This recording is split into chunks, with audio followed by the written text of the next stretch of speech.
Yeah, I thought I had it on.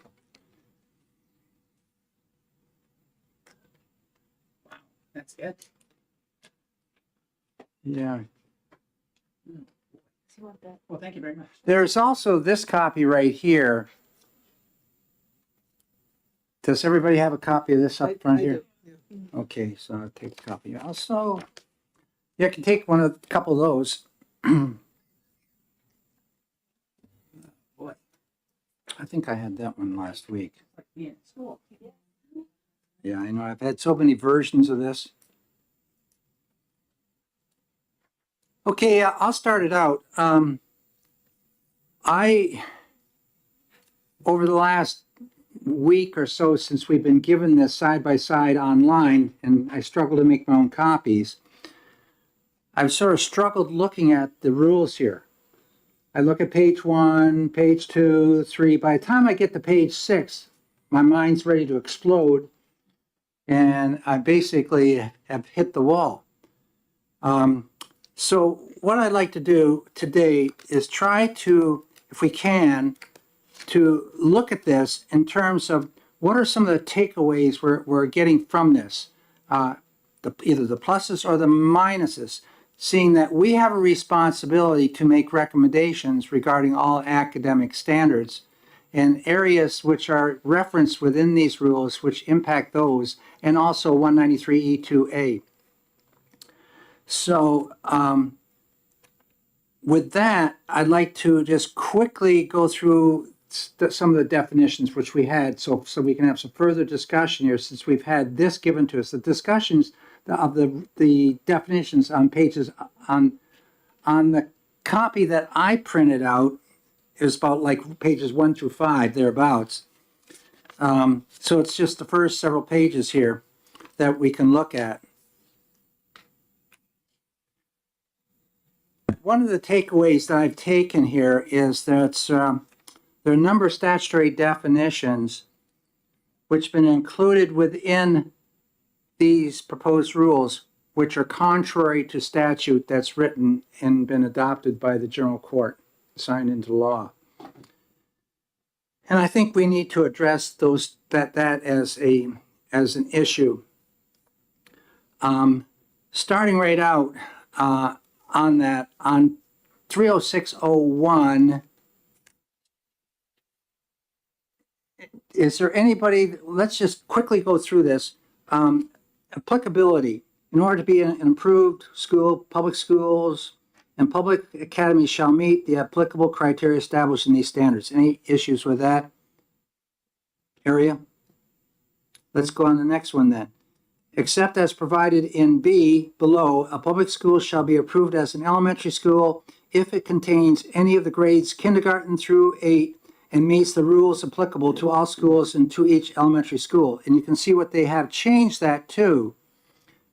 Except as provided in C below, a public school shall be approved as an elementary school if it contains kindergarten through 8 and meets the rules applicable to all schools and to each elementary school.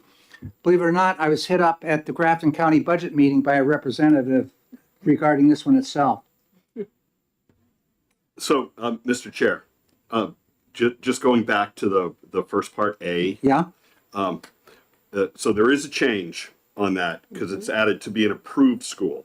So this is just a question. Is that setting up then a distinction between public schools and public academies and approved schools? So said another way, would it be all right for public schools and public academies not to meet this applicable criteria and therefore not be an approved school? Representative Luno, this is going to be a long day. No, but I mean, but you hear what I'm saying, though, Yeah, right? I got it. I get you. It's changing it from public schools and public academies shall meet the criteria to only shall meet the criteria if they want to be an approved school.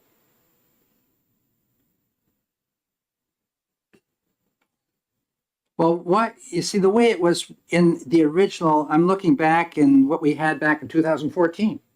It says, in order to be an approved school, they put that first. Public schools and public academies shall meet the applicable criteria Right. established in these standards. I think we ought to revert right back to what we had. Absolutely, I agree with you. Yeah. Is there any objection to that by anybody here? So we'll make a note to star the as it was. Yeah. Okay, the next one down, their change, this was pointed out by Representative Fellows at the Grafton County meeting to me just on Monday, and we weren't even talking, we were talking budget, but she jumped to this quickly. Contains kindergarten through 8 and meets the rules. What about a school that's like the Little Blue School up in Landaff, which is K through 3? It doesn't have 4, 5, 6, 7, 8. So they're changing it from if has any of these grades, any of the grades, to must have K through 8? Well, they're saying as in an elementary school, if it contains kindergarten through 8. So now, what happens if it doesn't contain kindergarten through grade 8?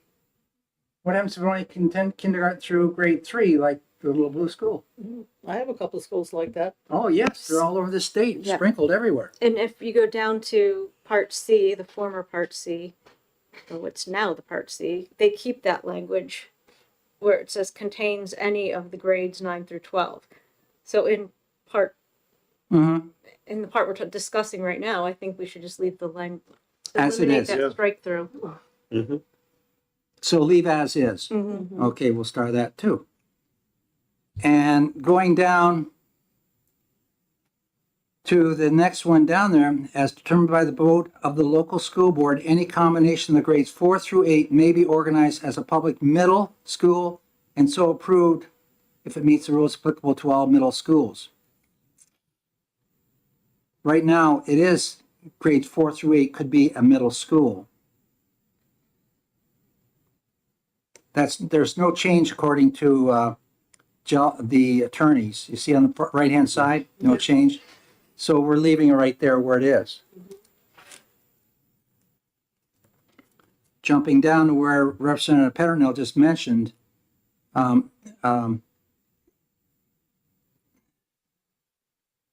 it says no change. That was the point I was making. They didn't change it down Yeah, there, but yeah. they changed it in the previous section. Yeah, okay. So we're no change. We're good with that, I guess, then.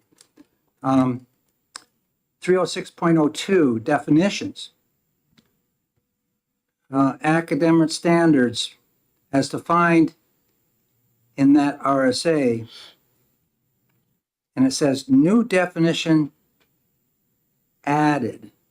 So it's added to the minimum standards, and they're taking the RSA number. That's where we reference academic standards, what you need to know and be able to do. Okay with that? Adding it in there, academic standards, it's what the RSA reads. I think the minimum standards do contain reference to academic standards later, so we ought to have that definition in the minimum standards for public school approval. Dave, you okay with that? I'm just trying to understand what, so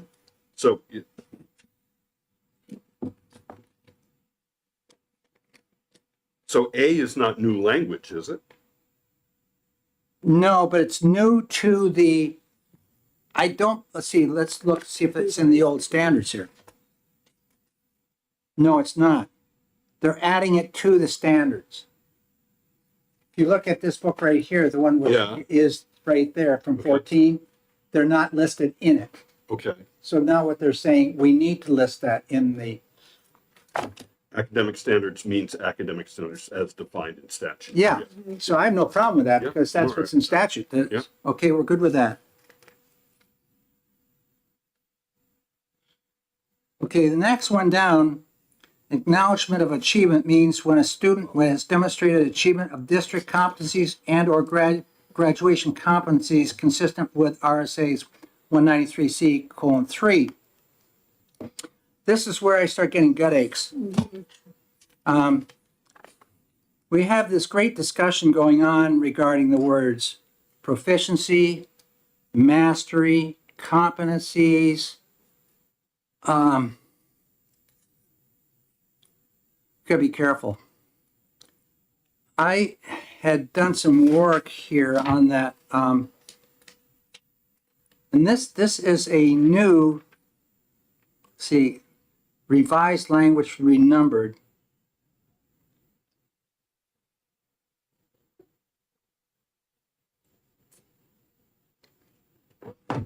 Do you see their proposed language there? Mm.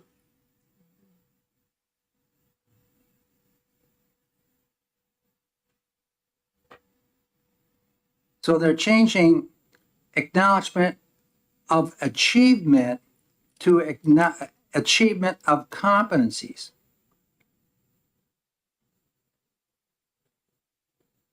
See, what I had written, if I were king of the heap here, I'd write it something like this.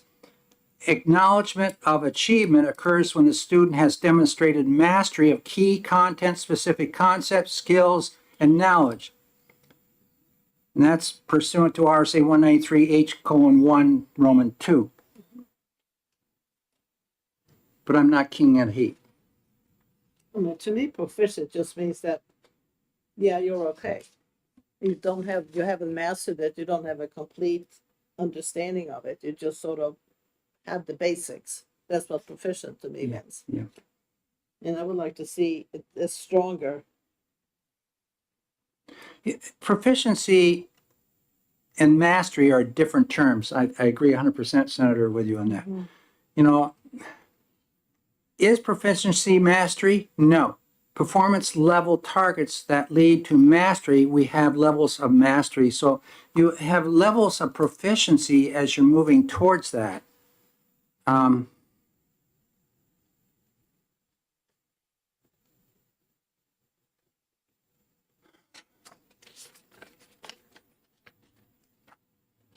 You look at the definition of competencies, that's in RSA 193H:1. Why don't we take a look there, because there's a second sentence there underneath competencies, which deals with mastery. Did you say 193 what? 193H:1. I didn't bring my rigor one here, so I got no tabs here.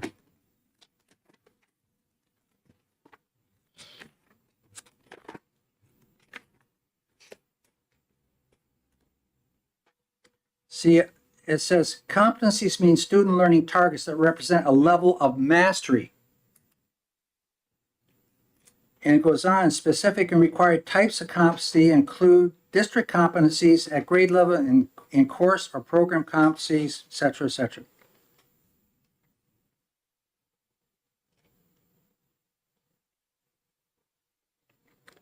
Then if you got your books, if you're looking at that, you can go over to 193H:1-A, the purpose, and you can see in Roman 3 where it says students best learn at their own pace as they master content and skills, allowing them to advance when they demonstrate the desired level of mastery.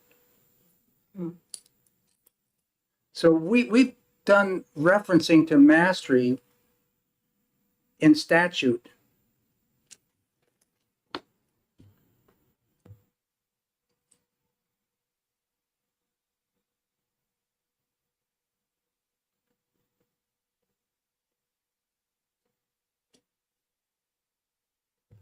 So, Mr. Chair, are Yeah. you suggesting that the definition of competencies in D should line up with the definition of competencies in 193H:1? Yeah, if we're going to have it already in statute, of Yeah. course we should line it up. Yeah, we And can. and I think that equate the word mastery to, if you're going to have your roof on the house repaired, you're going to look for a master construction worker to put a Yeah. roof on, because everything you own is underneath it. Mhm. Proficient means there's different levels of, you can be proficient but not a master at it. Right. I think it's important that we set the bar for every kid, as we want them all to try towards mastery. There'll be on the assessments different levels of proficiency that we see. Some might be below proficient, some might be above proficient. Above proficient is probably closer to mastery. Yeah. But mastery of, you have mastery of a course credit. There are courses that are embedded in a program of studies like mathematics, trig, calc, algebra. So you can master algebra, but doesn't necessarily mean you've mastered all your math. Right, right. And would it also be fair to say that there are competencies that you would, and I want to make sure I get the right term, competencies that you master within a course, but that's not to say that you've mastered everything in the course. That's right, and I because think there's- that's what competencies in the definition we've been. Competencies means you've attained these targets, these Right. learning targets Right. along the way. So like a flight path, and you have benchmarks along the way, targets. Mastery's at the end of that, Right. but you may have mastery in that particular area within that course. You may be great at your times tables. Don't have achieved problem solving yet. You haven't applied them. Right, right. So I'm having difficulty with this. I'll be truthful with you. I think that we're asking our teachers in the field to really start managing this thing down to the nitty gritty. And I can remember going through this in the late 70s and the 80s. We had teachers spending more time managing and checking all the boxes. With little Susan Jones here has mastered the 70 competencies associated with this, and less time instruction. And I think we're sliding. And are we going back and trying to repeat exactly what we found? We changed that. We had to get away from that. It's important that you, as the teacher, have that in your head. You're certified to teach reading. You know what she doesn't have. And that's what you're getting paid the big bucks to do. Yeah. Magnificent instruction. So,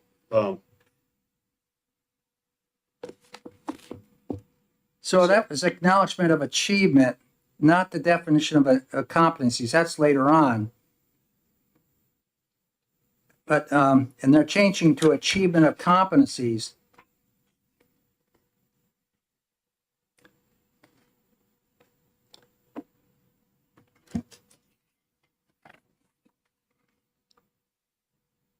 So you put in the D in here, right? On the, The is that from the, H1. is that the one you want on page 1 of this thing here? I guess I'm walking away from it a little bit, and in looking at, I'd like to have acknowledgement of achievement occurs when the student has demonstrated mastery of a key content, specific concepts, skills, and knowledge. That's echoing the RSA 193H:1 Roman 2 that I referenced.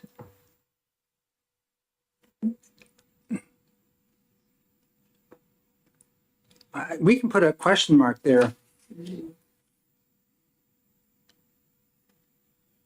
I mean, what happens when there's when there is an agreement between what's in a rule and what's in the statute?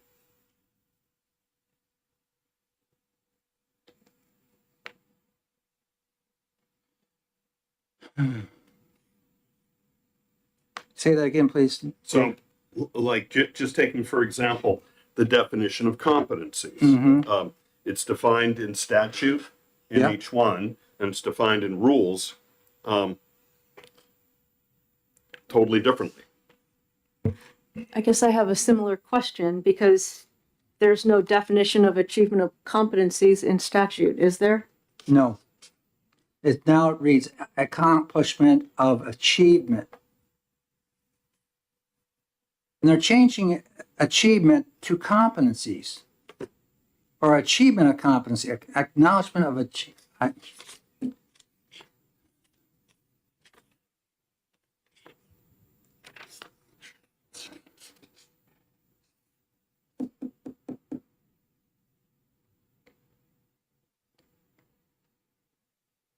Well, it's achieving those learning targets that represent a level of mastery. And that's in the definition of competency. Level of mastery. It's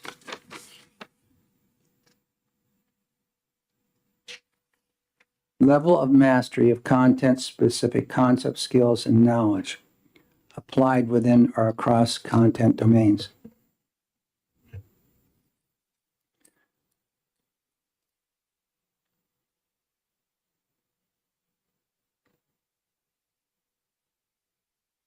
So in the H1 definition, Mr. Chair, Mhm. it talks about means student competencies means student learning targets that represent a level of mastery.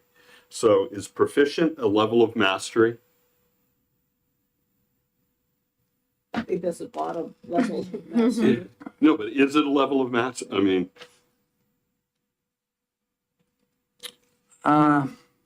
You can be proficient at a level of one of these targeted areas that leads to mastery of what you're learning. yeah, Otherwise, yeah, I but think you're saying that as a practitioner, being a former principal Yeah. and superintendent and teacher. and teacher. But what does it say in the rules and statute? Well, right now it says, right, we have an acknowledgement of achievement. That's what we have. Mm-hmm. Oh man. Acknowledgement of achievement means when a student has demonstrated achievement of district competencies, and the state doesn't set district competencies. Right. You may establish the bar higher in Hopkinton, Mm-hmm. and you set those competencies, Mm-hmm. and or graduation competencies consistent with RSA 193C3. The graduation diploma is issued by the school district, not by the state. Mm-hmm.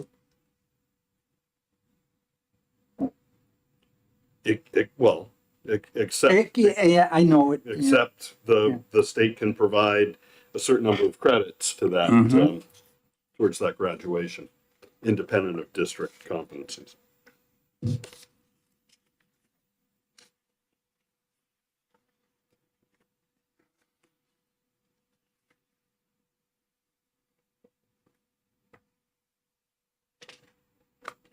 See, what they're, if you look at the sheet later on, it deals with mastery. On the sheet that I have, and I think you have, Ruth, that's page 5. It deals with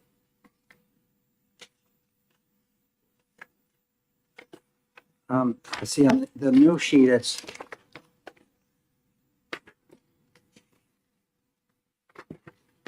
it's 1, 2, 3, 4, 5 pages in. The same, I guess they're the same.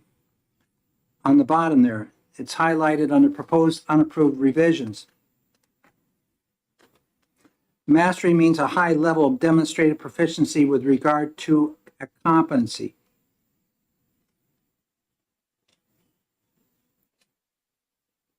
So, Mr. Chair, Yeah.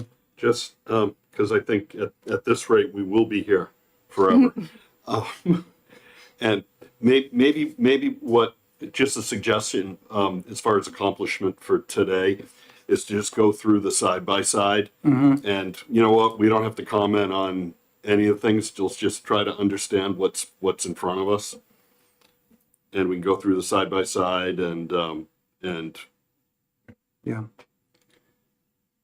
I think that we need to have a thorough discussion of this competencies, proficiency, and Absolutely. mastery with the department and ensure that I just think we're just on the verge of moving things around totally in terms of education here. I think we got to be very careful. Yeah. Because traditionally, I believe in the traditional meaning of competencies that it's the knowledge, skills, concepts, and work study practices that are required to achieve a desired level of mastery. In other words, I look at that high bar, and then you have different levels of proficiency along the way of getting there, or even a high proficiency when you achieve that mastery. I think that's exactly what it's saying on the 5th page here. Commenters request that proficiency be changed to mastery. Definition of mastery in current rules. Mastery means the student performance required to achieve at least 85% of a competency. That's all new stuff.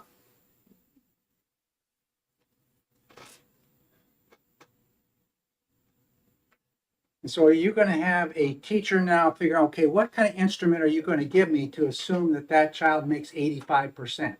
Mm-hmm. And a simple mastery of how to identify a diphthong, or a blend, or a vowel, or a consonant. We need to have a discussion with them, and we need to figure out where we're going with this. I know the third party that was contracted is wants to move in that competency direction. Maybe a good idea, I don't know. Mm. But we've been doing that for the last umpteen years. I think that contract got extended another year today. Oh, really? Yeah. Oh, At the council? executive council Mm. into 2025. Yeah. Well, that's because these rules have a 10-year, 2015 to 25. That's what I would assume. Okay, let's move on now then. So put question mark there by that one right there, and we need to discuss this thing about these three terms. Mm-hmm. Career and technical education means organized educational activities that, and then it lists them. That right there has been revised language to reflect the existing statutory definition, and they say removed and the way that's in law, if you look at that RSA 188E2(3), you can see that they're using part of the definition.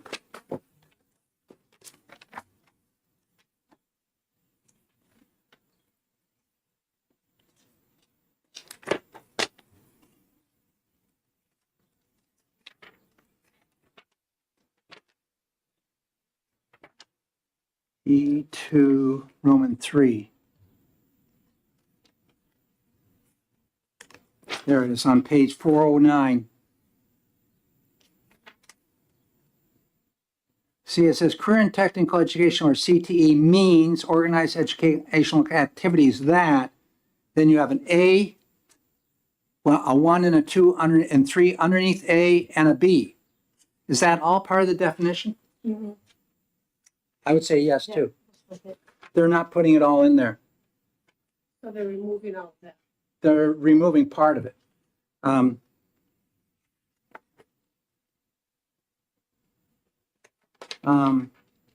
Yeah, they're removing it. They're removing it. All of it. They're removing it, but they're Pardon referencing the statute. That's not okay by me either, Patty. This is career tech. Yeah. Well, they remove it, but they reference the statute rather than listing it all. Removed.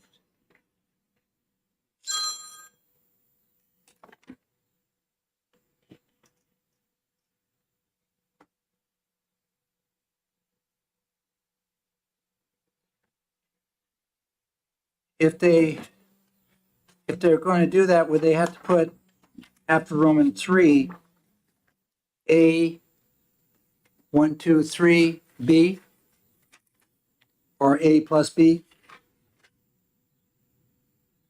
Or can you do it reference just Roman 3? I guess you could. But they say they're removing it. Well, they're Revised removing. language to reflect existing statutory definition. Okay. Yeah, if they wanted to keep it in, they would have to reference the A 1, 2, 3, and B. They would have to reference it up here. You can see in the order to jail car remove that. recommendation. Yeah.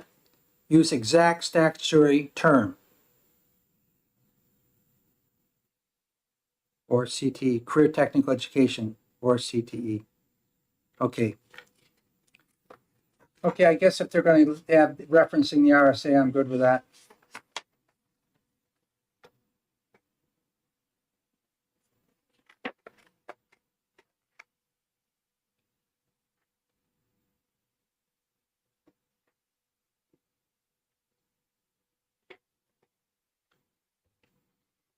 You're gonna keep us in the present.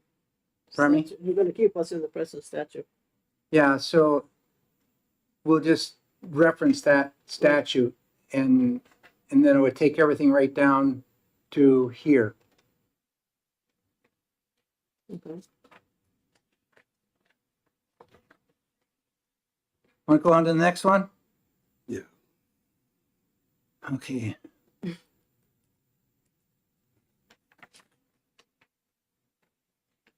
I guess it's college and career readiness. Removed paragraph C.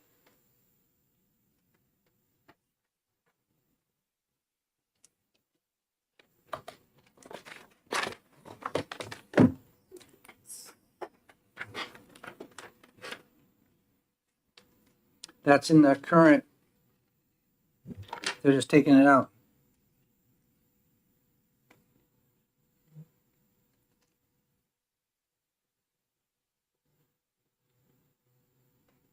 Any problem with taking that out? Why is it in there right now?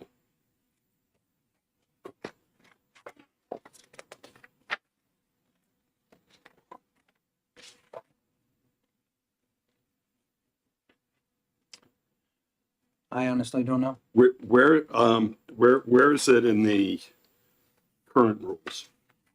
It's right where they're taking it out. Right here, if you look at it. Do we have a copy of this? We should have a copy of that. That's when I'll see if I have any other copies in the office.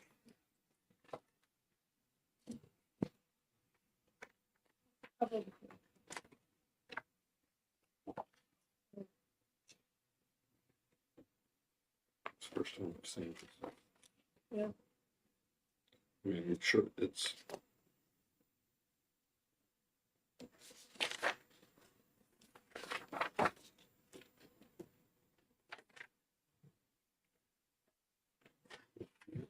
It's in the.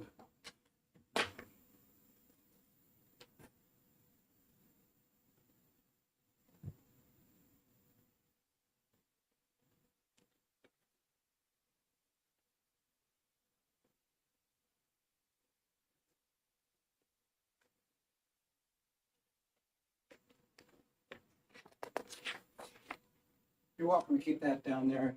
I don't have any others in the office. Well, we can pass Yeah. it along. We just send it down to Patty. I guess the question I would ask is why is it out? It, well, you know, the first question would be, why is it in there now?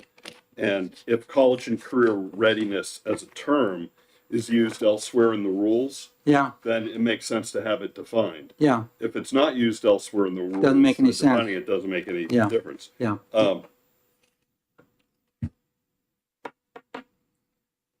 But if somehow it was used elsewhere in the current rules and then that was taken out, you know, When I that would be concerning. When I reviewed this earlier, I jumped over that. It didn't give me a lot of heartburn there. The next one down, competencies, did. Yeah. And I would just say on that one, we need to keep it as it's in statute right now. Is that D? That's D, yeah. Or else we're gonna have then rulemaking superseding statute. Keep. That says.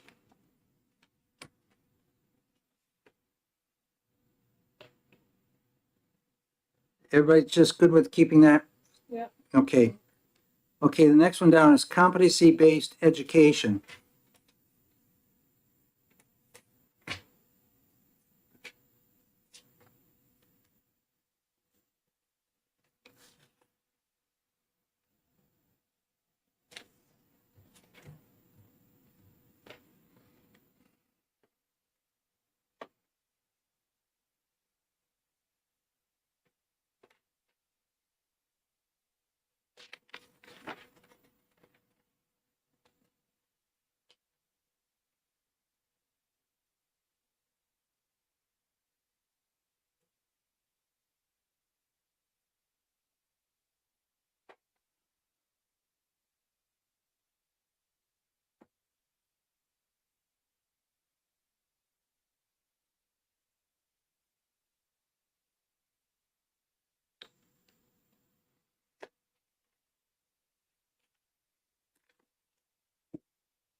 Well, that's another one where I sort of rewrote it myself. I wrote down, and I'm echoing what's in 193H:1-A on the purpose for performance and accountability. So it's 193H:1-A. And I wrote down, students best learn at their own pace as they master content and skills, allowing them to advance when they demonstrate the desired level of mastery.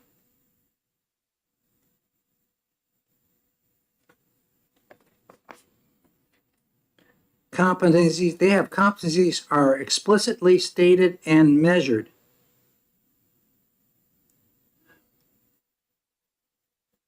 Can you imagine what we're going to have to do? On every subject we have, there's going to be competencies, and how are you going to measure it? Mhm. It's not going to be the teacher now saying, I've been trained to do that, and I recognize this child can read, but you're going to have some kind of measure, and it's going to have to be measured at some percentage level. I think we're opening up Pandora's box.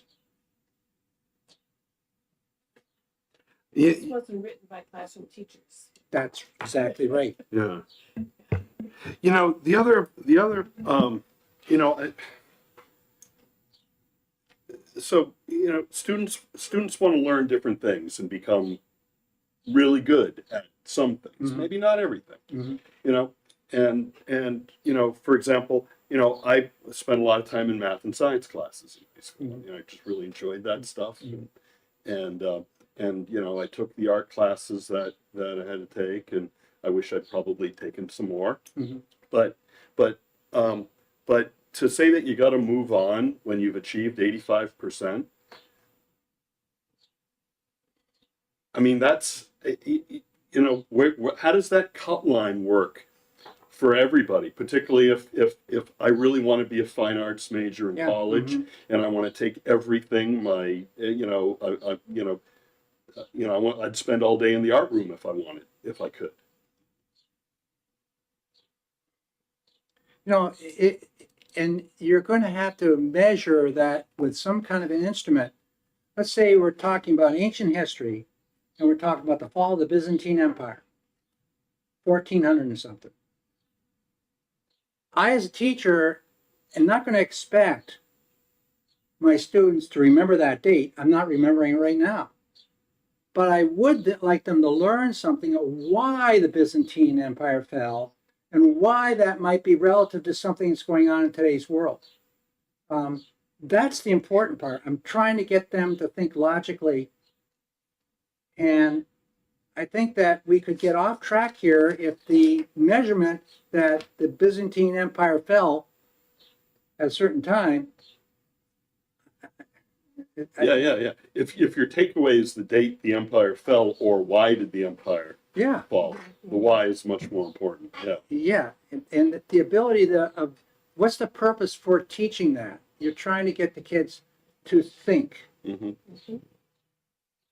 You don't want them just scooting off in nowhere, yes, but you want them thinking, asking the questions, making those inferences and analyzing the data so you can know how to do that when the Barbary pirates did their thing again with the USS Constitution, and then they did it since when Gaddafi did his thing.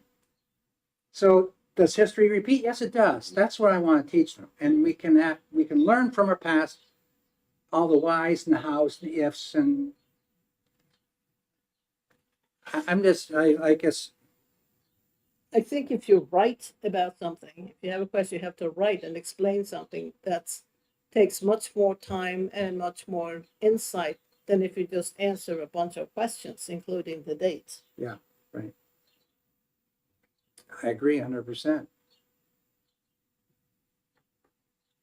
In some of these classes, you judge whether they know it by whether they can do it. Mm-hmm. They apply that skill. Replace the spark plug. No, you don't do that anymore, do you? Replace the spark plug. Oh yeah. You don't do that anymore. Cars are different.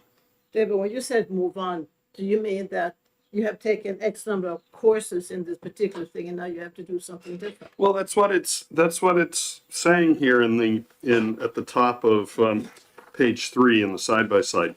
Students advance to new learning opportunities upon proficiency. I mean, I'm just sort of like taking that as proficiency being 85% of mastery, and what if I want to master this? Right.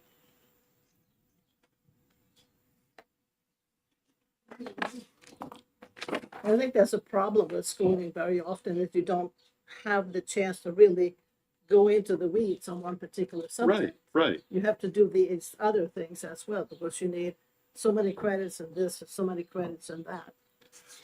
Yeah, and that depends on that depends on the high school. Right. You know, if you've got, I mean, what do we require? 18, I have no idea. 20, I- 20, 20 credits, Yeah. but some are 22. right, 24. but not all of them are prescriptive to certain courses. So schools that have a lot of electives and less prescriptive, you can really dive deep into art classes or you know, math classes. If you look further down into 193 H1A, Roman numeral 5, it talks about the flexibility in learning. Competency-based strategies provide flexibility in the way that credit can be earned and awarded and provide students with personalized learning. I think that's on page 581. 581. I think that addresses what you're talking about, Representative Luno. Yeah.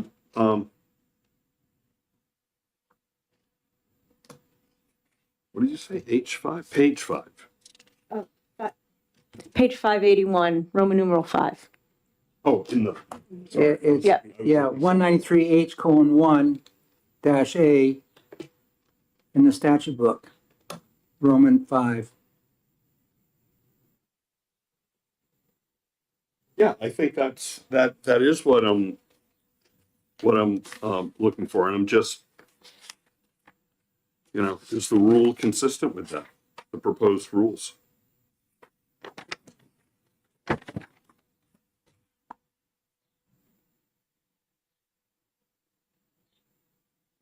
Sounds like the rules are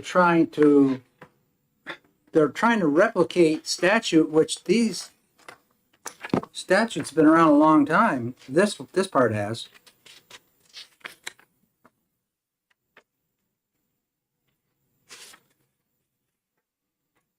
Well, I guess what I'm taking exception to is on the proposed rules on page 3 in the first the middle cell on the side by side. Students advance to new learning opportunities upon proficiency, and if I think we saw proficiency is defined at 85% of mastery. I'm just why are we advancing them to new learning opportunities? All good questions. Maybe I want to stay in this learning opportunity. Well, you can find your given Well- kid is not going to want to get over until they have all their answers answered. What's that? They might want to stay in high school forever if you're Yeah. not Well, careful. no, they can't do that. So, but they may want to stay in the art classes as long as they can. Mm-hmm. So which page are you on right now? I've lost where I am. Yeah, I was on the side by side page 3, top middle cell. Well, I don't think that necessarily means that they have to move on to another class. They might just move on to another skill in the same class that they're currently taking. Yeah, I mean, I agree with you, but I'm just wondering, it's sort of not, it's not clear. Are we trying to thread the needle? I don't know what we're trying to do. You see, this I think we're getting into educationese, this language that 95% of the world don't understand it. Yeah, I actually think we're getting down into the weeds of what the teacher is supposed to actually be doing by using these, or the curriculum providers, the curriculum planners, whoever's determining the curriculum for the schools, this is what they're supposed to be doing based on the rules that we give them. So worrying about when the students actually move along might be getting too out of our scope. That's what I'm saying. Yeah, we're getting down Yeah. to the So- local, to the teacher. Because Oh, so you're saying this is too prescriptive? very prescriptive. Okay. You're very, Got it. I'm with Yeah. you there. Yeah.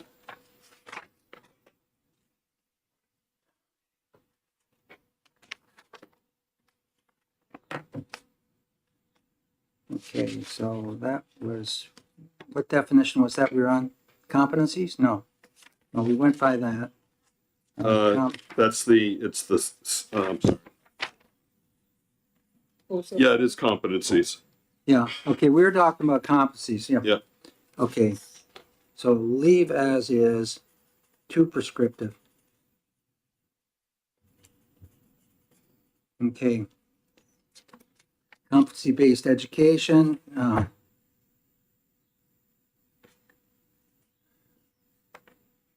competencies are explicitly stated and measured. Explicitly stated. So we're going to have curriculum writers go through and identify all these competencies. And having the method to assess. Yeah. No, Dave gave me a booklet on Concord High School, a listing of all the courses and all the programs offered and the requirement, graduation requirement. Well done. And I think that's 90% making sure the parents know and kids know and the track they're going to be on. Mm-hmm. Mm-hmm. And then the teacher would teach that. And when you're talking about geometry 1 or whatever, then it's now that math teacher that has the credential to, along with our academic standards. And later on in this report, you say, where are the academic standards? I don't know where academic standards really are. I don't even know if we have them. Mm-hmm. But at any rate, it's then up to the teacher knowing here are the academic standards, and hopefully there's the frameworks, curriculum frameworks serve as a guide. I can develop my instruction and measure my instruction. Mm-hmm. Unless we're going to get into what they did in the old days, criterion reference tests, where the district develops their own curriculum tests for each subject area. Those didn't last long. Seeing that you had to have a bank of questions a mile long, so it wouldn't be the same question every year.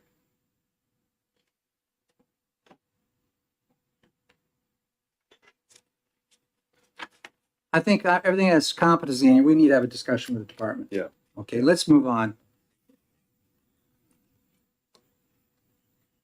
A course of study means progression of competencies leading to credit.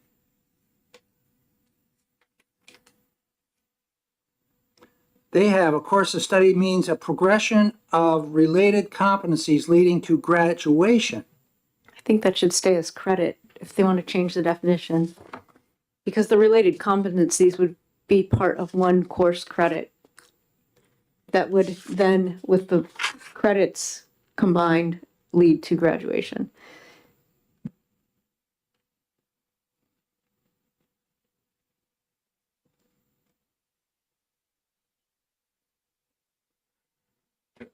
So, yeah, I mean, we're sort of, If you look at that book right there, the old book, Dave, there's a table here which reflects course.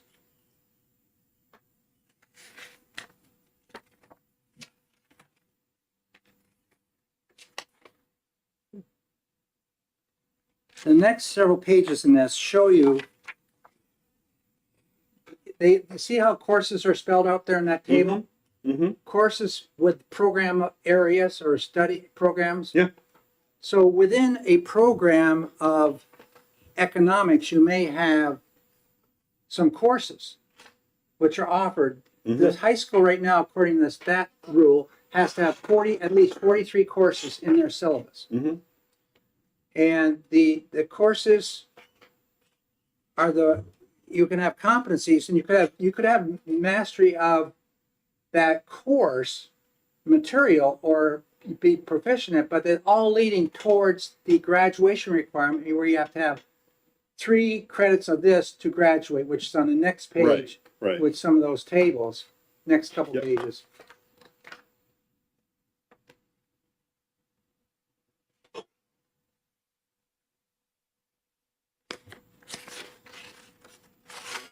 Right, the total of 20 credits. So high school that requires 24 credits for graduation would have, well, even these 20 credits have 6 open electives. So a student would be able to apply those 6 to any of these courses. So here's the here. definition I wrote, trying to think how this could be written. I wrote down, a course of study is a unit of teaching within a program of offerings necessary to meet the requirements for attaining graduation competencies. So it's a course of study is a unit of teaching within a program of offerings. Well, it's really a course within. Yeah. It's again, I think we're trying to identify the nitty I gritty. want to find that Concord High School program of studies that It's underneath the chair where I do my work in the dining room. Okay, well, no, I think I brought a stack of them in Yeah, here though. yeah. I think we've got some on the bookshelf. And but they did a good job of this. Terry Wolf Well, had a lot excellent. to do with that, and to me that really lays out, makes it very clear what a program of studies are. Is if I want to go into an allied health field, the Concord High School course guide says for this program these are the courses you take. you see, and this is part of what came out of Concord right here. I wrote down, for graduation competencies means minimum credits and specific competencies required for graduation across a district that meet local and state learning expectations. That came out of that Concord High School. Mhm. I think we ought to echo some of the stuff in the field.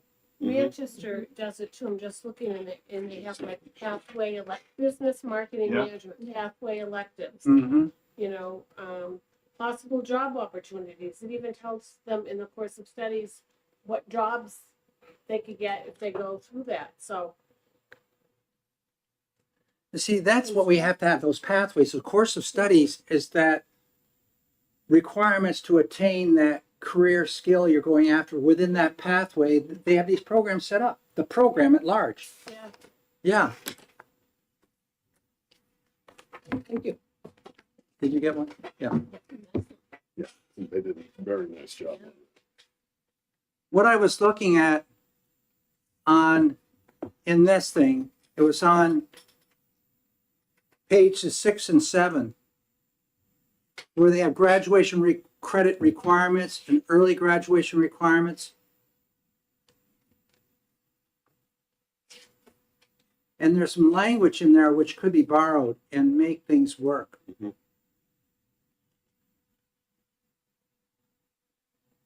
So, I think we need to put a question mark by this one too. And maybe be reflective on what, this Concord did. Course of studies, where am I here? So that would probably apply to FGH. Yes. Mm-hmm.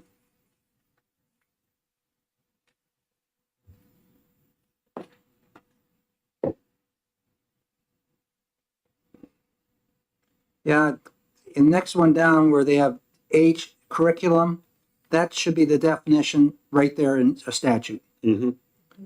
Department means that should be okay. Differentiation?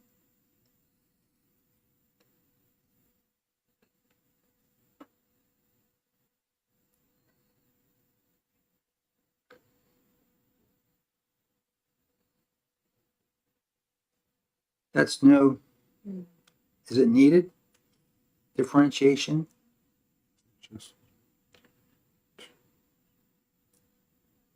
Adjustments made to learning opportunities? Similar.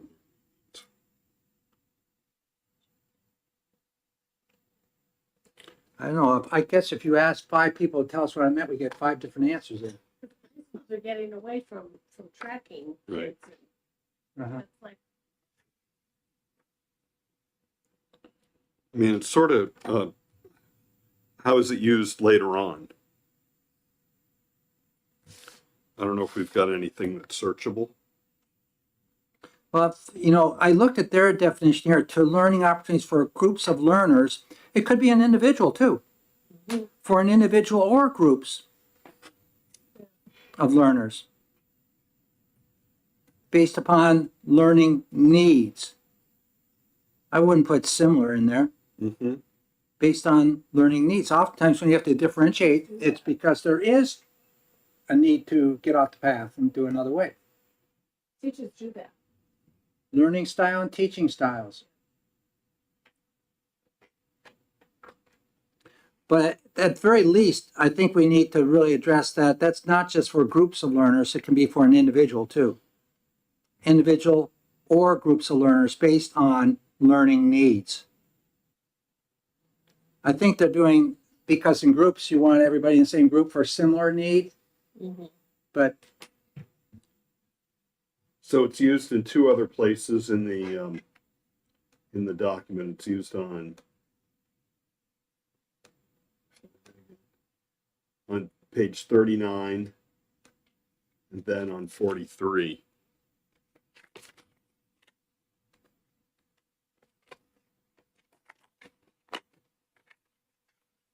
And it talks about individualization in both those.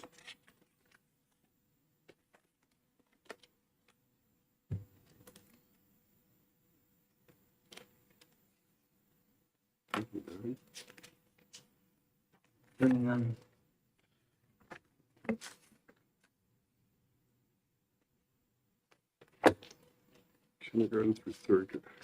So the printing on our paper is different than the PDF version of this. I was gonna say mine shows it on 42 and 46. Yeah. Yeah. Okay. okay, you're good. Yeah.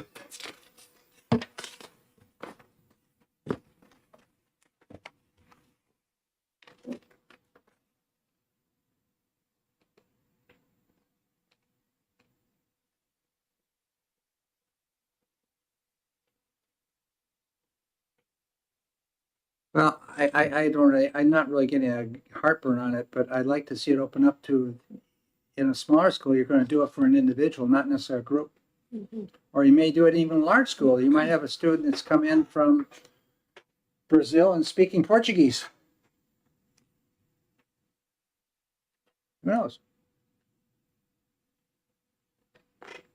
Or Manchester with 58 different languages. Mm-hmm. Ready to go on? Mm-hmm. District competencies.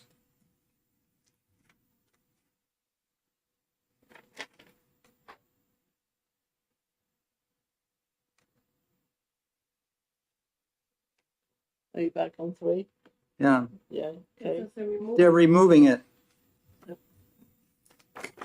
And I don't know why, because we do have district offering above and beyond. Or I dare say that the competencies that one district has versus the competencies in another district for the same course might be different. Because the state's not writing these competencies, the local is. Unless the state plans on doing this.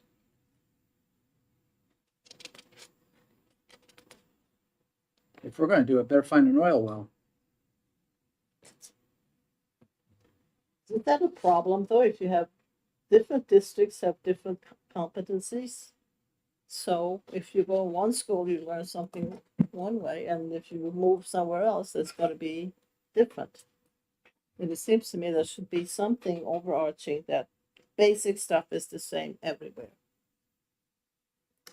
You're never going to get that. You know, there's some places that, yeah, in Patty's school, they might teach U.S. history in the 8th grade, and Dave's, they may do it in the 9th grade. Your school, they may wait and do that in the 11th grade. So then you give the accountability test at one level. If it's done at the level you're teaching it or the preceding year, your kids might do well. If kids haven't had it yet, they're going to fail it. So these are done locally So I might want to pick a school that teaches the way I want it. Yeah. This sequence.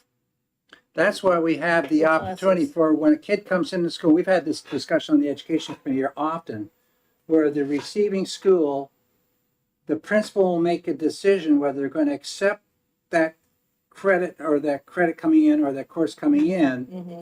If there's a question, then you can take out your competency test and administer that to the kid. And if they do well, they get credit for the course. Okay. But I can remember as Representative Woodcock was objecting to that whole premise of what we're doing. Just leave it the way it is. Mm-hmm. So I think they ought to leave this district's competencies in. I don't know why they're taking it out.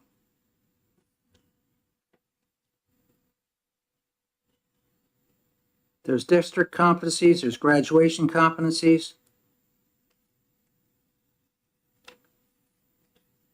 Are they saying across one district or across all districts? Common across the district. I take that like Manchester, so that they're teaching the same thing, because kids move around from school Yeah, to school. yeah. You wanna make sure They're talking about the teaching- individual district. Yeah. So I don't want that removed. Yeah. If you took that out, you could have a problem between Yeah. east and west. Yeah. Yeah. I mean, we have 4 different high schools. Yeah. Yeah. 4 different middle schools. Yeah. Everybody in favor of keeping it in? Mhm. Keep. Okay. Educator means. Why do we need a definition of an educator?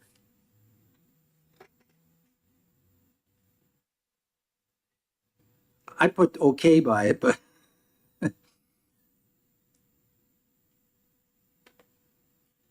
Okay. revised language to ensure consistency with educator credential division and other state regulations. Renumbered. The mostly I'm change okay. to ensure consistency by the educator definition, credential definition.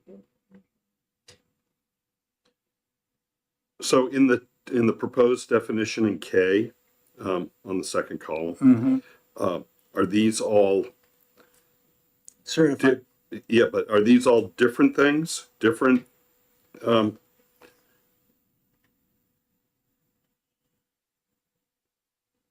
Different groups? Administrators, educational specialists, instructional specialists, teachers, paraeducators, educational interpreter, translators, school nurses, and any other individuals credentialed by the State Board of Education. And that's the same as was before. So, Why not But- just say an educator is anybody that's credentialed by the State Board of Education yeah, and Yeah. take all the in-between stuff out? yeah, because K isn't really saying that. Yeah, right. K's not saying that. Because we have some paras are credentialed, some are not, depending upon what they're doing. Mm-hmm. So I would leave that up to Steve Appleby to make that decision. He's doing it, his bureau, his department's doing that. I would write it, educator means any individual credentialed by the State Board of Education.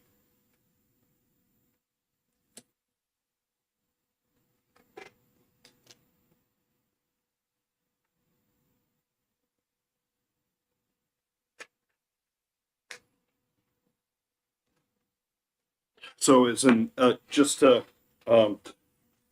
poke on this a little bit, does an educator include the superintendent? Administrator, Well, no, And just going with your definition, yeah. Rick. Credentialed by the State Board of Ed. We have it where principals and administrators are considered teachers somewhere in law. I can't remember where it is. I don't think it's a big enough thing to get hung up on. Yeah, I don't either, but you know, an administrator doesn't fall under the same definition as a teacher, I don't think.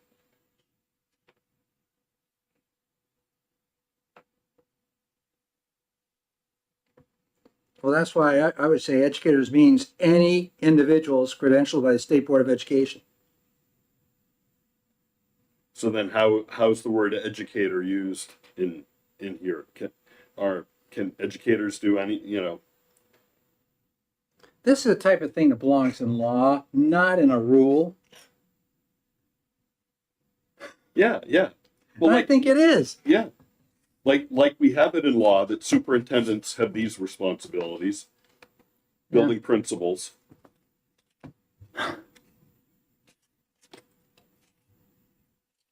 We're getting a little bit out of our domain to our responsibilities of academic standards here. Yeah. Yeah. Yeah. So, want to belabor this anymore? This one? I like the definition you posed, but I think let's come back to it when we take Okay. a look at how educator gets used. Mm-hmm. Well, it's something we can throw back at them and then Yeah. have them explain. Yeah. Okay.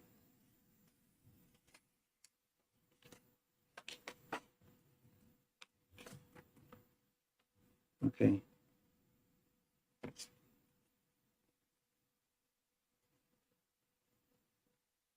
Okay.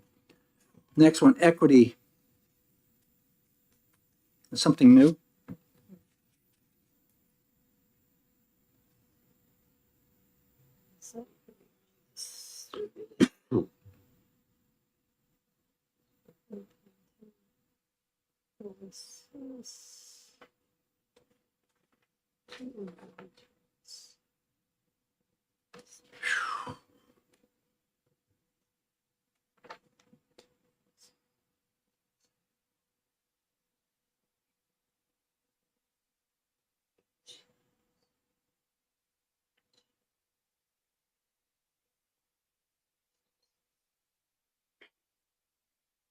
They took out the term also includes equitable.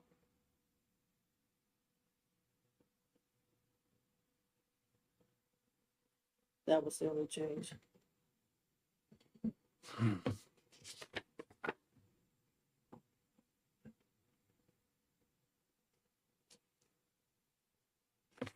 I don't know. Why do we need that? I was gonna say, isn't it similar to differentiation? That definition, That's- adjustments made to learning opportunities for groups of learners based on that, and they're talking about groupings of individuals in equity. It seems like the same thing. Differentiation seems to cover what they're trying to do here with equity.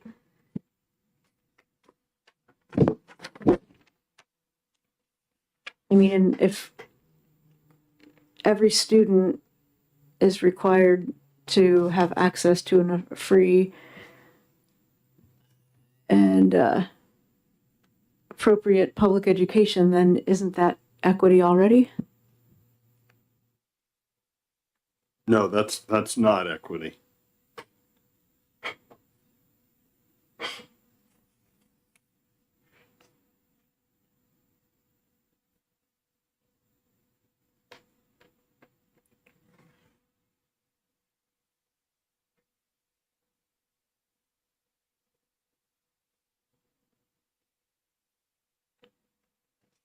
So they're talking about a kid that's, let's see, not being placed at the level they need to be placed at because they have already accomplished these skills and knowledge on level 2 or 3.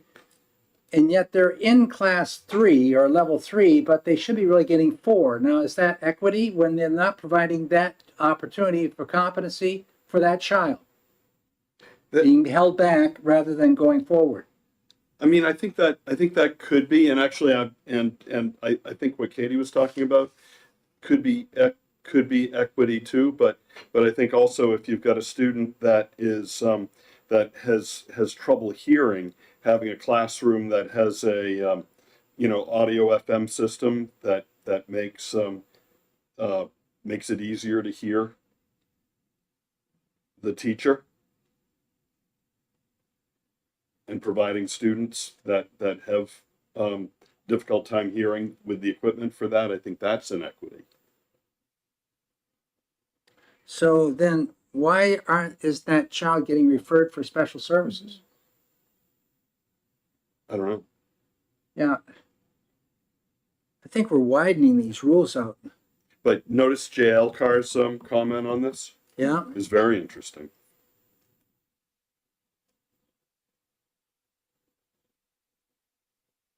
To individuals or groups of individuals based on their identified needs in order to adjust for non-achievement of competencies or other barriers to success. It's all coming down to this competencies thing. It's, you know, so if a kid's not placed where they belong, why aren't they?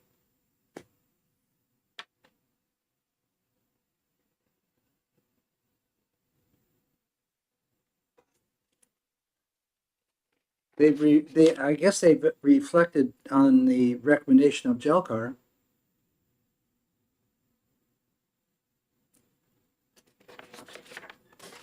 Want to go on beyond this or leave it? Yeah, I'm going to circle the JL Carr piece because I think maybe just eliminating the definition and going with the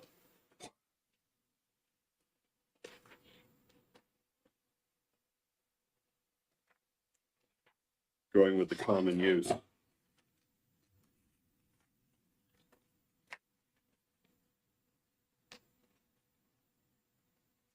Obviously, if they're following the definition of competencies, some of that wouldn't occur. Next one down is extended learning opportunities.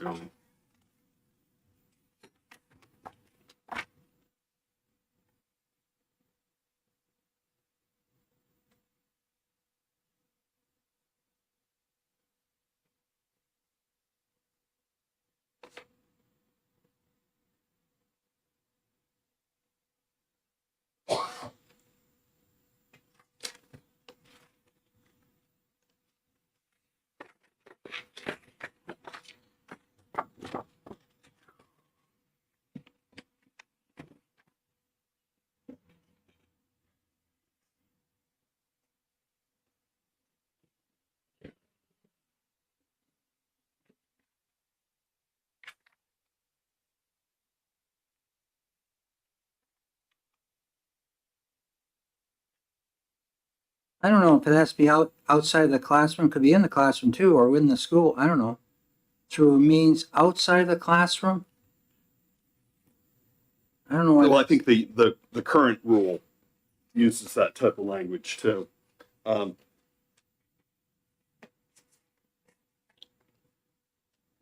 Yeah. So Rick, going back to competencies in general. Yeah. Is there a list of competencies that lead to graduation, or is it courses or courses that lead to graduation? Each of those courses has competencies. Yeah. That latter part you said is correct. There's courses that are part of a program area, a program of study, like, you know, and you have to have X number of credits for graduation Right. in each of those areas, Mm-hmm. including, I think, 6 electives, right? Mhm. Or so. And so, and ELO could be an elective, Yes. or it could be addressing one of the 14 required. See, this is getting a little bit into where Patty's involved with career technical education, where we've now provided that if there's an agreement between the sending district and the CTE, the board and the CTE, that through that CTE program, you could get credit for chemistry if those competencies established by the local district are immersed into the program at the CTE center. Mhm. That's in law right now. Right, but it would have to be all of those competencies. It's been set up by this for the CTE that as long as during the course of study in that program, Mhm. they may not get all the competencies within this one course over there.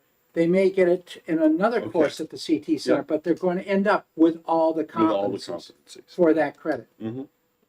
I think it's a great idea. That saves transportation. Mm-hmm. Mm-hmm. So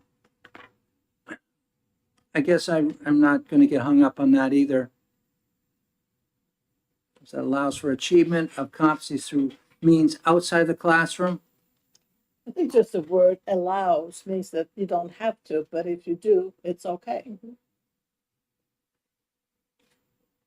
You have a choice, an opportunity to do something outside the classroom.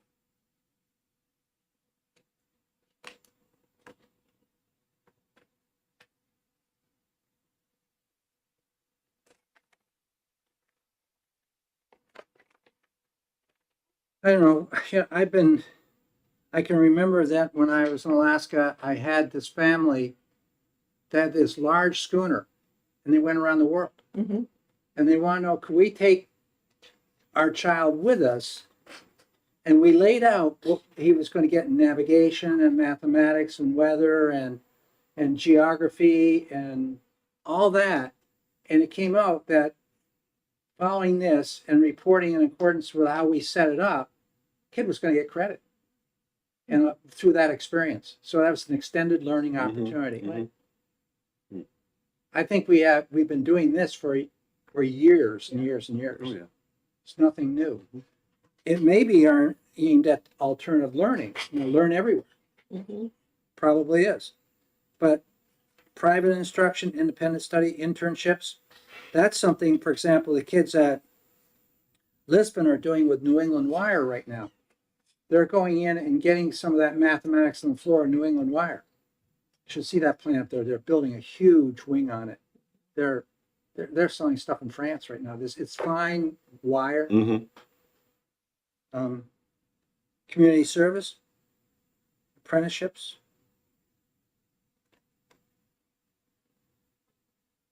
I don't know if you need all those things listed underneath it. Oh, they took all those out. Yeah. Oh, they took that out? Yeah. Okay, that's good. Is that okay with everybody? Mm-hmm. Okay, let's go on. Graduation competencies.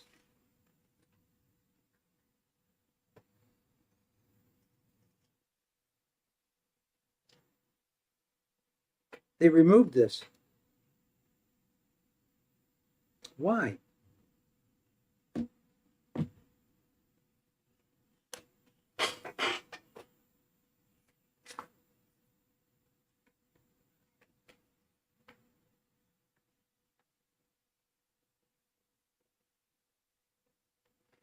I guess why was it in there before? How is it being used?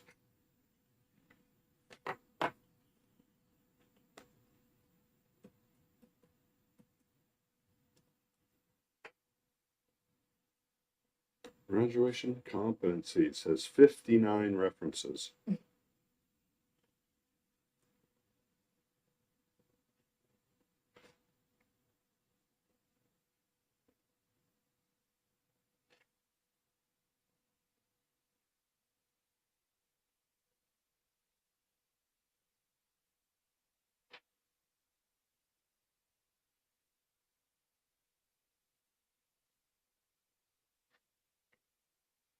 Well,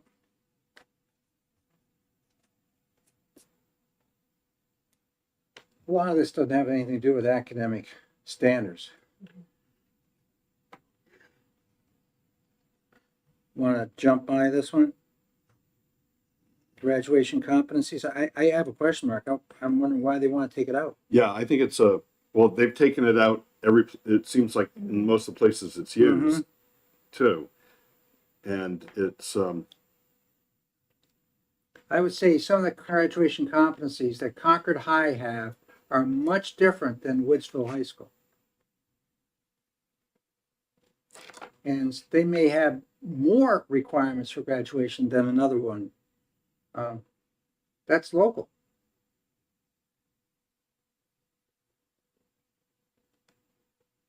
I think it's just ask why out.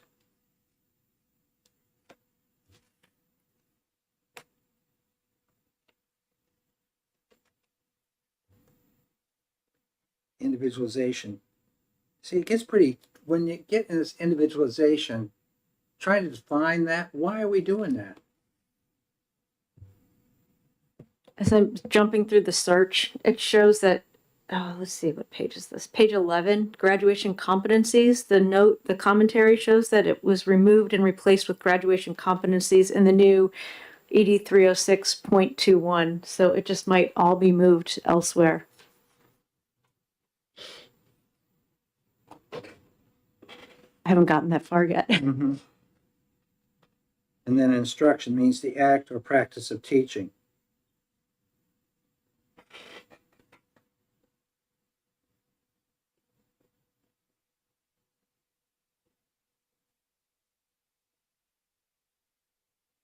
Instruction means deliberate and strategic approaches to facilitate student learning. Strategic approaches. What the hell's that mean? Teaching. Pardon me? I don't know, it's not teaching. Deliberate approaches to facilitate student learning. It's kind of taking the teaching out of it.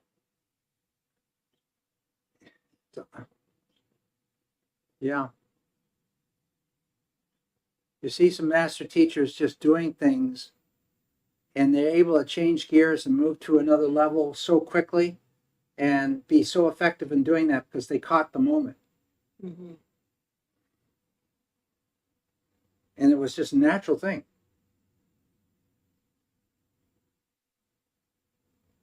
It's all about engaging students. Yeah, but also this moves it from teaching to facilitating. Yeah, it takes the role of the teacher. It's getting rid Yeah. of the teacher.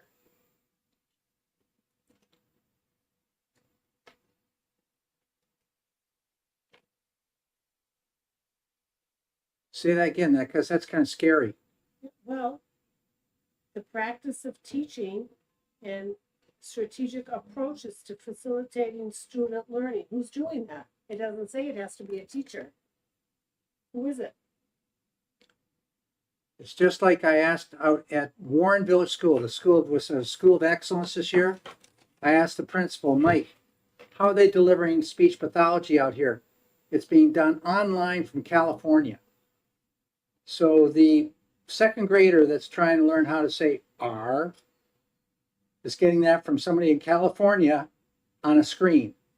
That's speech therapy. Who is not a New Englander who doesn't know Yeah, about that ours. doesn't understand it's R is natural, That's right.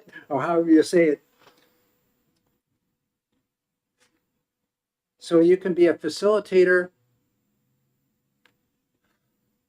I don't like this. This is what competencies does. It ends up, teacher becomes a manager of forums and all this other stuff, and you have a para coming in off the street doing the teaching. Doing the facilitating. Yeah, and you're not getting the same quality. But I think a teacher has a lot of different kinds of skills. And if they can pick up something and work strategically to teach a kid when they have the right moment, I mean, I don't think you have to have a different term for it, the facilitator. I think a teacher can be an excellent facilitator.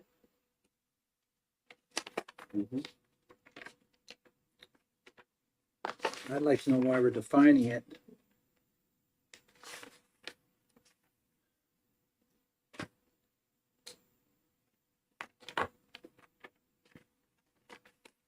I gotta go and get some water. Yeah, I gotta be out of here in another half hour, so gotta get down south. What page are we on right now? Or See, at the beginning of the meeting, I said I got to page 5, 6. I was totally frustrated and threw it away. And I've tried this 6 or 7 different times. Ooh, we're only on page 4. yeah, Yeah, see, once we got by the definitions, though, then a lot of this stuff's not our responsibility. Unless you're on that rules thing, then it is. so does our other committee have to meet and look at this too? Well, we're all here right now. This cat's not coming in.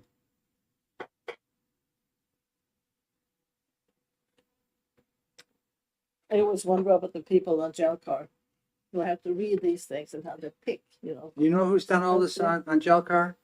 They're attorneys. I know. Yeah. There are 4 of them that sit Yeah, there and I yeah. listen to them. I'll sit on jail car. So I listen to them when they describe, this is not clear, this is clear, there's something that doesn't have the one blah, they go back and forth. And I said, how do you get to sit down and do those things? It was so picky. Yeah. Okay, so.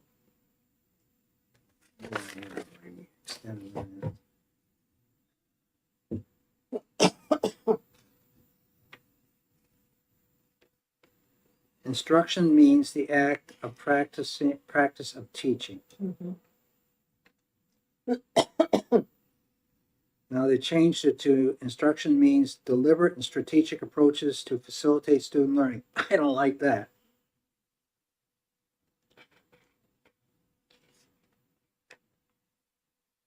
I like that. Instruction means the act of engaging students in learning activities.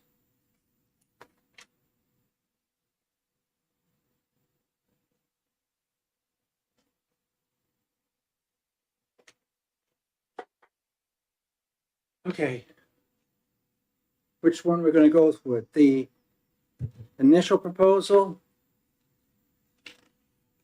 proposed unapproved revisions, or none of the above? Where are you now? Instruction. Instruction. The act or practice of teaching. Yeah. Yes. Yeah. Okay.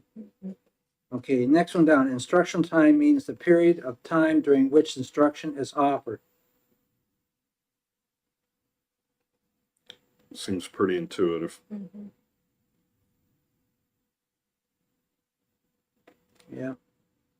You used to have time on task and all that other stuff, though.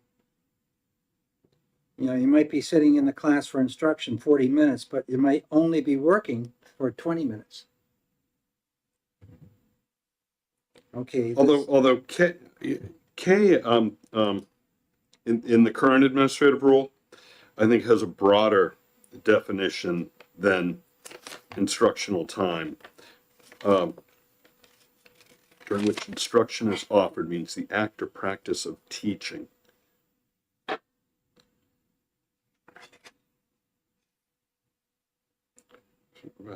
Working towards achieving educational outcomes under the supervision of an educator or other staff member. You were back on instructional time again? Yeah. Well, I thought we said okay. Means the period of time during which instruction is offered. Who's offering the instruction? Could be a substitute teacher. Could be the custodian. Yeah, I mean, that's in the current term, under the supervision of an educator or other staff member. Yeah. And it's during which pupils are actively working towards achieving educational objectives.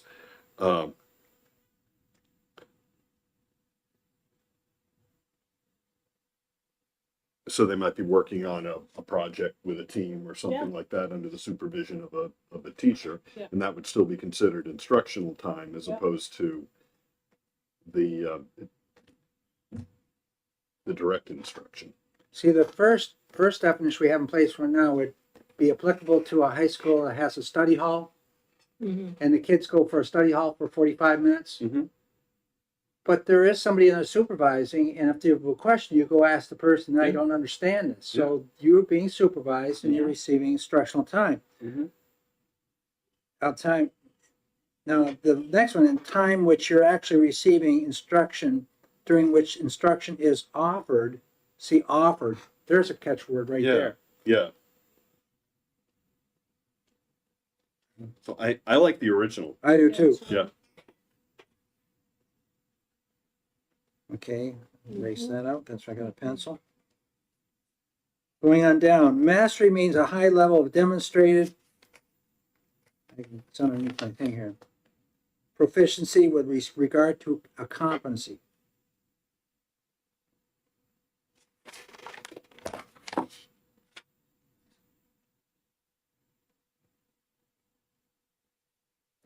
And they're removing that. Because they don't like the word mastery. Mm-hmm. They're against that.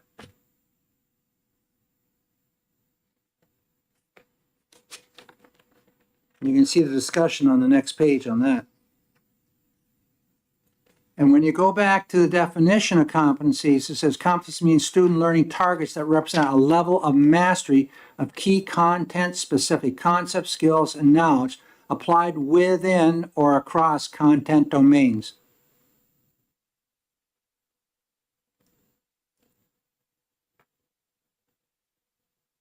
That doesn't explain what mastery is.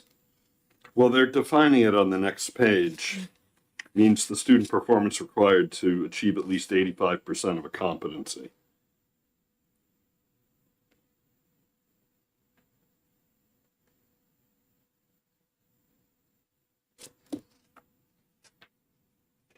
I think this comes underneath our discussion. We want to have talk about proficiency, competency, Yeah. and mastery. Yeah, yeah. Okay. Okay, more discussion. Next one, learning level means the students identify readiness to receive instruction and a competency. The Shalkar said this seems to be in conflict with the new definition of competency, but not with the old one, not with the statutory definition. Students identified readiness to receive instruction in a competency. Is that, so this is going back to my time on school board. What was it? Was there something called proximate zone of? I don't know. Yeah. Let me look it up.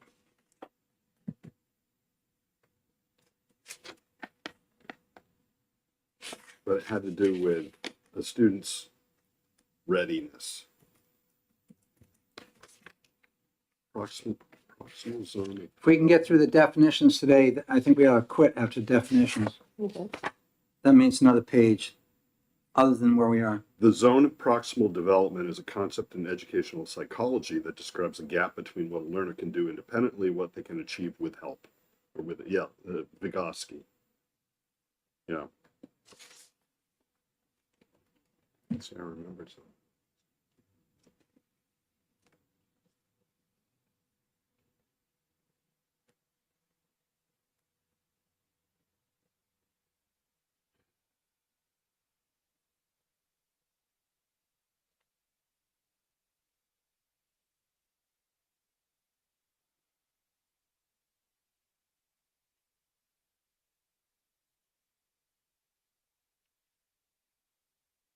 And I'm looking at that learning level, they receive instruction, accept instruction, absorb instruction, understand the instruction given. Hmm.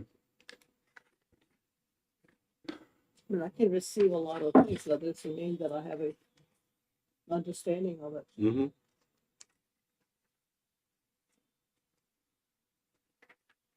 Yeah, I know when I was in school, it all flew over my head. I wasn't ready.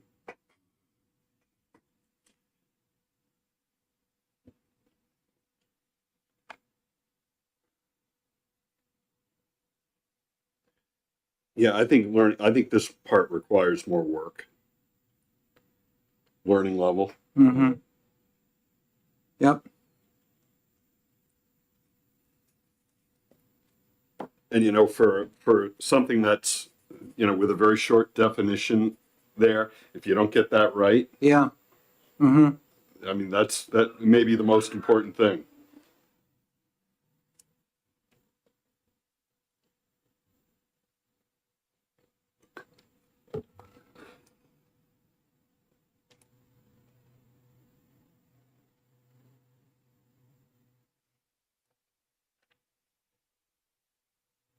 Yeah, I think that needs a lot of work. Yeah. Learning opportunities means educational experiences, including but not limited to online. Da da da da da.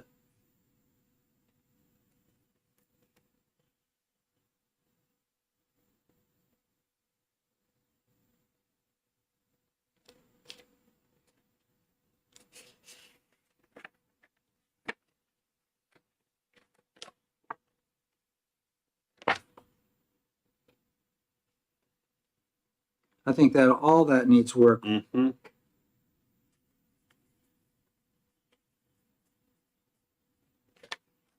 Okay.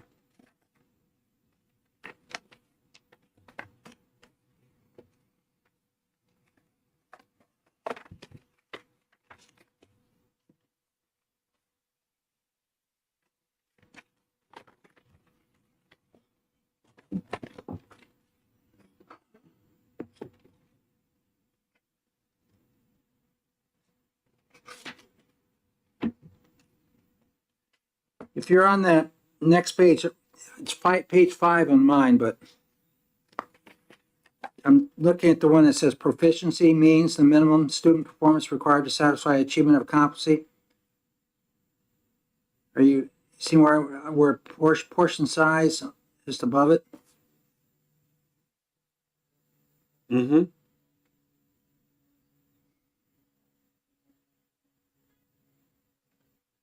I think we need to have a discussion on this where people have requested that proficiency be changed to mastery.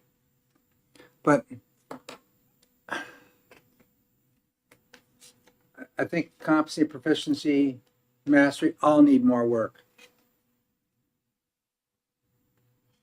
The need definitions that cannot be confused. I like to know they came up at 85% too. Mastery should be closer to 100. Yeah, if you want to have mastery something, you want a roofer who knows how to do it, not 85%. Right.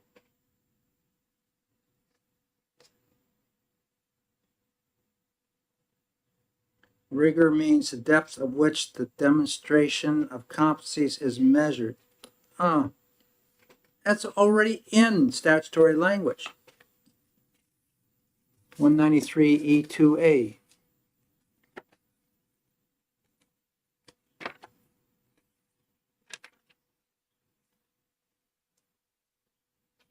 No, I guess it's not. Rhetoric. Logic.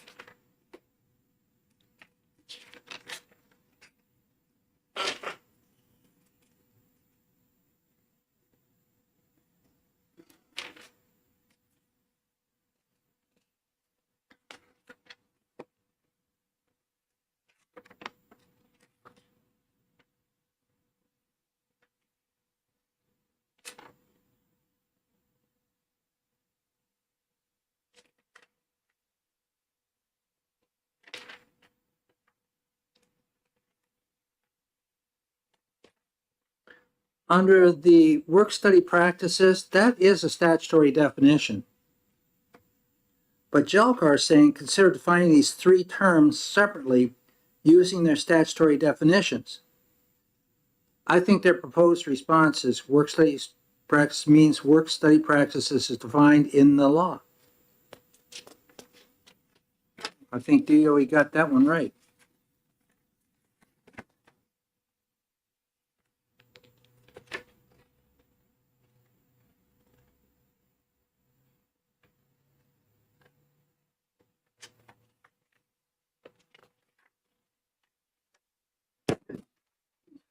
I think we're getting pretty tired, at least I am. I think where we got to go next is that there's a section coming up, 306.03, statutory and policy requirements. Yeah. I'm kind of shocked that we're now getting into business writing policy on the state level when we've been doing that locally. I think we got to be very careful where we're going. What's the responsibility of the school board? The other issues that I would like to look at, there's a number of places where they put down and listed the areas that make up the substantive criteria for an adequate education. It's on page 11, and they've sliced down, and for example, they just say arts education. In law, it says arts education, including music and visual arts. They've not put the whole thing down. Personal finance literacy is not even mentioned. On health education, they put health education. It's health and wellness. And then they've broken out U.S. history, New Hampshire history, U.S. and New Hampshire government civics, economics, including personal finance, world history.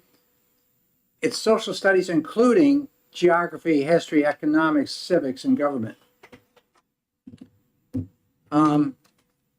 So they're kind of rewriting a lot of this. And I think we ought to be very careful now, because that comes into the domain we're responsible for. That's getting into 193E28. Mm-hmm. And that's our thing. They can't change that without approval. Well, they can't change it. It has to be changed by general court. That's the only way it can Right. change right now. And so they're changing some of this stuff. I think those are the things we really got to catch and say, we got to maintain our statutory definitions and look at the content areas and the substantive criteria for an adequate education as written in statute.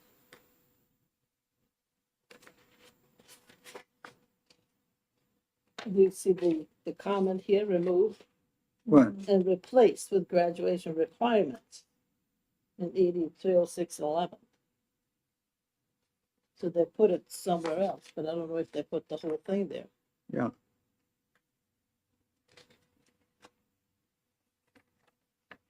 Another catch I caught on page 10, they say wellness as required by section 204. It should be health and wellness. Mm-hmm.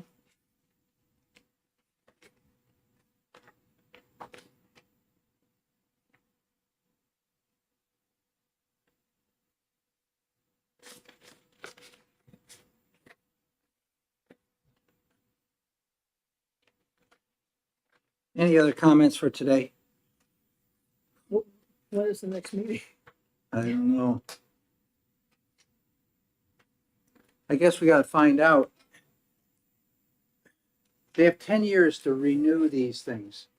That's done in 2015, so it means 2025. If that's in accordance with what they renewed the contract for the third party to Right. 25. Right, with the competency Uh-huh. organization. So, And, and there's no reason to run straight into the wall with rules that continue to need work, because they can, the jail car can extend. they can extend, and there's probably going to be a lot of changes beyond what we got in front of us. Yeah, Somewhere along the way, I'd like to have a discussion with them on these three terms: competency, proficiency, Yeah. where are we going, and really get in discussion as far as how deep down in each subject area you're going to have competency written out. Who's going to do it? What's it going to cost? Are we going back to where I can remember there's a program called Fountain Valley, and it was a reading literature program where it listed every skill for reading you could imagine. And the teacher had to check that off on every kid in class. All day long, I was recording.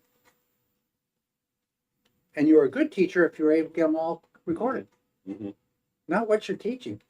So it's, I don't want to go back there. right. I think that'd be taking a little bit away from the teachers that we are hopefully coming in with these skills already, ahead.